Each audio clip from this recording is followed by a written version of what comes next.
Bonjour chers frères et sœurs en Christ, que la grâce, la paix et la miséricorde de notre Seigneur Jésus-Christ vous soient abondamment multipliées. Shalom et bienvenue dans cette nouvelle vidéo de 7 minutes de pain quotidien du 24 septembre 2025. Nous poursuivons notre lecture dans le livre de Actes des Apôtres chapitre 7 et nous allons lire aujourd'hui le verset 56.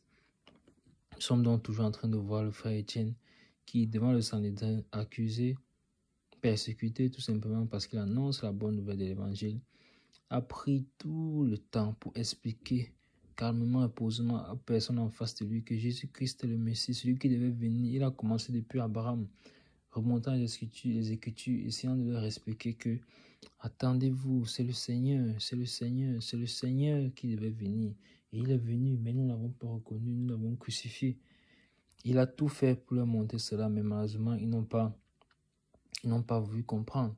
Et à un moment donné, l'Esprit maintenant au travers de lui les a mis en face des responsabilités, a parlé un peu plus durement. Mais qu'est-ce qu'eux ils ont fait? Ils ont endurci leur cœur, ils ont gardé leur cou raide.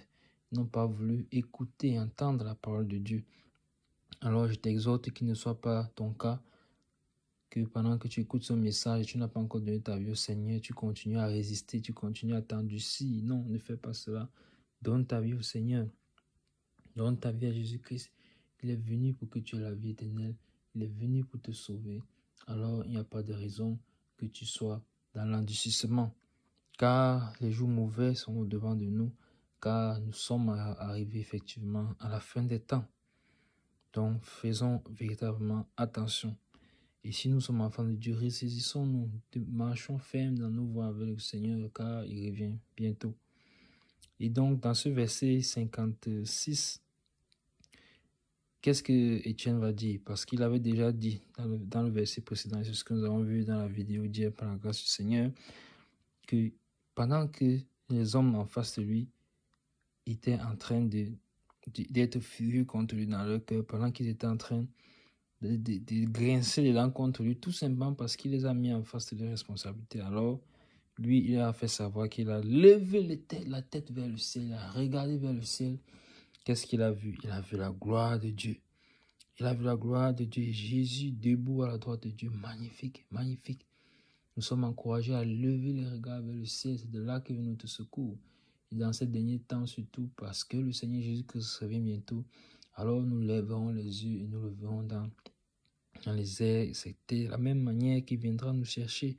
Car souvenons-nous que lorsqu'il est monté au ciel, pendant que les apôtres le regardaient, 2 anges leur sont apparus et leur ont dit, qu'est-ce que vous regardez là, homme galiléen, de la même manière que vous avez vu Jésus monter au ciel, de la même manière qu'il reviendra sur la terre. Donc, ayons toujours le regard fixé vers le ciel. Ce verset 56 nous dit donc ceci, et il dit, donc c'est Étienne toujours, après avoir regardé vers le ciel et après avoir vu la gloire de Dieu et Jésus à la droite de Dieu, qu'est-ce qu'il dit? Il dit, voici, je vois les cieux ouverts et le Fils de l'homme debout à la droite de Dieu. Amen, amen, amen. Et dans la vidéo précédente, nous avions déjà dit que lorsqu'il voit déjà Jésus-Christ, debout, rien que le fait de le voir debout nous signale déjà qu'il va manifester sa puissance. Sa droite va manifester sa puissance. Et presque on nous précise, effectivement, le verset 56 nous dit qu'il était debout à la droite de Dieu. C'est-à-dire que Dieu va manifester sa puissance. Manifester sa puissance. La droite de Dieu, c'est la puissance. Et qu'est-ce qui va se passer? C'est d'abord merveilleux de pouvoir voir cela. Mais malheureusement, ils sont charnels. Ils n'arrivent pas à comprendre. Étienne, lui, le spirituel, il réussit à voir. C'est-à-dire que tellement il était rempli de l'esprit que il a eu cette vision céleste. Il a percé le ciel pour voir Jésus-Christ debout à la droite de Dieu.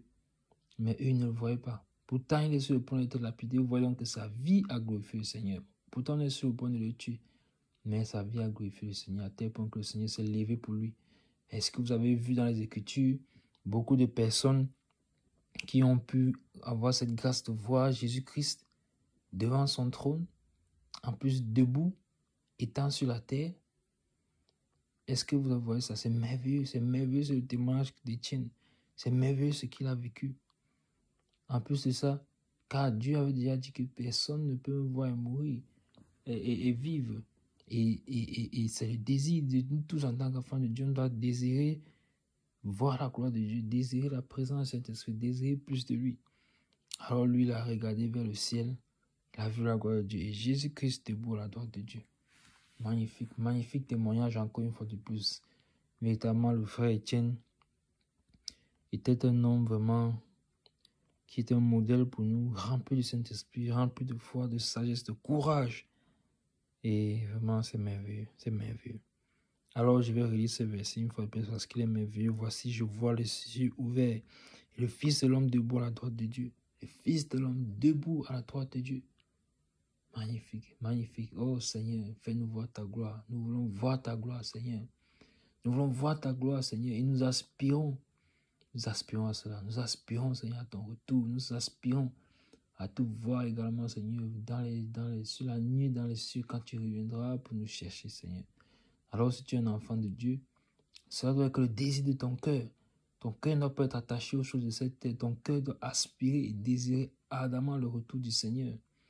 Et d'ailleurs, la Bible nous dit que nous pouvons accélérer son retour. Nous pouvons accélérer son retour. Donc, soyez encouragés par ce message. Notre Seigneur Jésus-Christ revient bientôt. C'est ce qu'il a promis. Et ce qu'il promet, il accomplit toujours. Donc, je dis, Maranatha. Nous nous arrêtons là pour aujourd'hui. C'était tout pour les 7 minutes de pain quotidien de ce jour. Que la grâce, la paix et la miséricorde de notre Seigneur Jésus-Christ vous soient abondamment multipliées. Shalom.